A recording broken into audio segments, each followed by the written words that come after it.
आशा भोसले यांचं पार्थिव आता त्यांच्या निवासस्थानाहून शिवाजी पार्क जिथे शासकीय इतमामात त्यांच्यावर अंत्यसंस्कार केले जाणार आहेत त्या ठिकाणी नेलं जात आहे।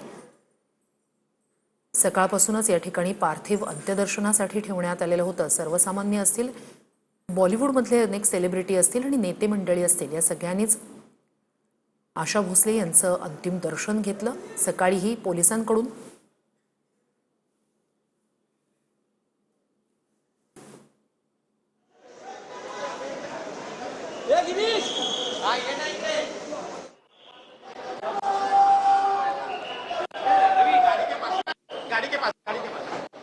ये योगेश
सर्व मंडळी आशा भोसले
भाई पकड़ कर ऊपर जाएगा नीचे।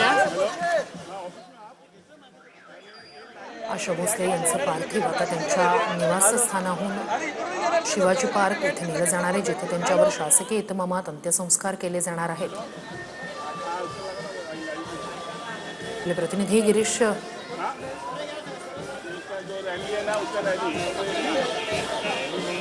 आशा भोसले हे केवळ नावच आपल्या सगळ्यांसाठी खूप काही गाण्यांची आठवण करून देणार आहे। ज्या काळी आशा भोसले यांनी या क्षेत्रात पदार्पण केलेलं होतं त्या काळी अनेक दिग्गज गायिका होत्या आणि खुद्द लता दीदी यांचं सुद्धा नाव त्या काळी बॉलिवूडमध्ये सगळ्यांनाच परिचित झालेलं होतं। गाजत असं हे नाव होतं। मात्र त्यावेळी सुद्धा आशा भोसले यांनी आपल्या वेगळ्या आवाजानं, वेगळ्या बाजानं आपला ठसा उमटवला होता।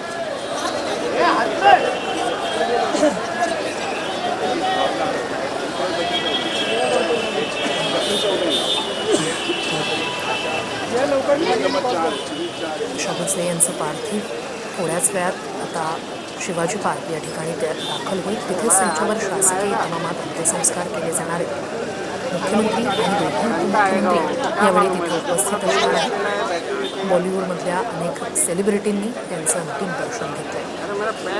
तो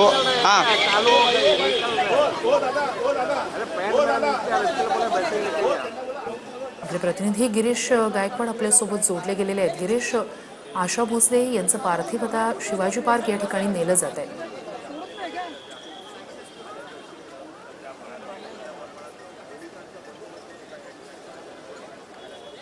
भारतीय संगीत सृष्टीतील दिग्गज गायिका आशा भोसले यांना बोललं जायचं. त्यांचं पार्थिव आता त्यांच्या राहत्या घरातून म्हणजे कॅसा ग्रँड या लोअरपर्यंतच्या घरातून बाहेर पडलेलं आहे. स्वर्ग रथावर फुलांनी सजवलेल्या या रथावरती त्याला ठेवण्यात येणार आहे आणि यानंतर हा जो रथ आहे तो मार्गस्थ होणार आहे. अत्यंत शोकाकुल असं वातावरण या संपूर्ण परिसरामध्ये आहे. देशभरातून त्यांचे जे चाहते आहेत, त्यांचा चाहणारा जो वर्ग आहे, संगीतावर प्रेम करणारा वर्ग, आशाताईंवर प्रेम करणारा जो वर्ग आहे तो या ठिकाणी मोठ्या संख्येने दाखल झालेला आहे. रस्त्याच्या किनारी आपण पाहतोय की मोठी जी गर्दी आहे ती सुद्धा आपल्याला या ठिकाणी पाहायला मिळते आणि अगदी शोकाकुल वातावरण जे आहे ते सध्या लोअर परेलच्या या रस्त्यावरती आपल्याला स्पष्टपणे पाहायला मिळते. असंख्य गाणी गायलेली आहेत, जवळपास 14,000 गाणी जी आहेत ते आशाताईंनी गायलेली आहेत. मग ते वेगवेगळ्या खयालातली असू द्या, गझल असू द्या, भावगीते असू द्या, ही सगळी गाणी आशाताईंनी गायली आणि संपूर्ण देशभरातून चाहत्यांचा, कलाकारांचा आणि विविध क्षेत्रातील मान्यवरांचा त्यांच्या अंतिम दर्शनासाठी जो ओघ आहे तो सध्या त्यांच्या घराच्या दिशेनं आहे आणि त्यांच्या राहत्या घरी आज कालपासूनच शोकाकुल वातावरण पाहायला मिळालं होतं.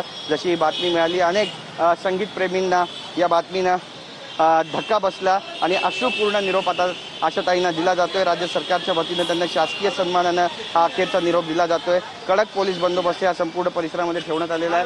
ट्रॅफिकचे जे नियोजन आहे त्याच्यामध्ये सुद्धा बरेचसे मोठे फेरबदल जे ते सुद्धा करण्यात आलेले आहेत आणि नागरिकांनी पर्यायी मार्गाचा वापर करावा असं सुद्धा सांगण्यात आलेलं आहे. आपण पाहतोय की आता जो स्वर्ग रथ आहे तो अवघ्या काही वेळातच या ठिकाणाहून निघेल आणि मग बरेली नाका मार्गे, पोद्दार हॉस्पिटल मार्गे पुढे सिद्धिविनायक आणि मग कीर्ती कॉलेज आणि मग त्या पुढे आपण पाहतोय की दादर इथल्या स्मशानभूमीमध्ये पोहोचेल आणि त्यामुळे जे ट्रॅफिकचं जे नियोजन आहे ते मोठ्या प्रमाणामध्ये या ठिकाणी फेरबदल झाल्याचं चित्र पाहायला मिळतंय. भारतीय संगीत क्षेत्रात अमूल्य असं योगदान जे आहे ते आशाताईंचं कायम राहिलेलं आहे आणि त्यामुळेच आपण पाहतोय की बरेचसे त्यांचे जे चाहते ते या ठिकाणी पोहोचलेले आहेत. आशाताई भोसले यांनी आपल्या कारकिर्दीत तब्बल 7 दशकांहून अधिकचा काळ जो आहे तो संगीत क्षेत्रामध्ये आपल्या अमूल्य योगदानानं गाजवलेला आहे.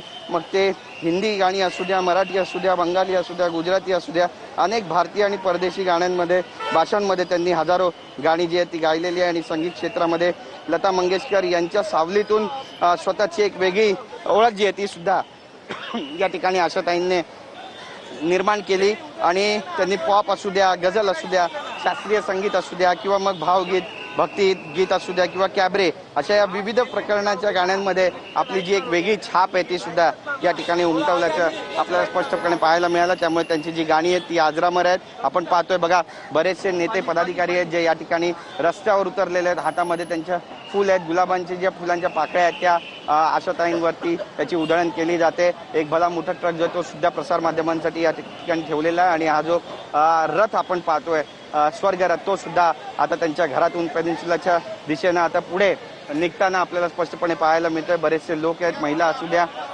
किंवा वयोवृद्ध असू द्या, हे सगळे आशाताईंच्या या अंत्ययात्रेमध्ये मोठ्या प्रमाणामध्ये सहभागी झालेले आहे. याचं एकच कारण आहे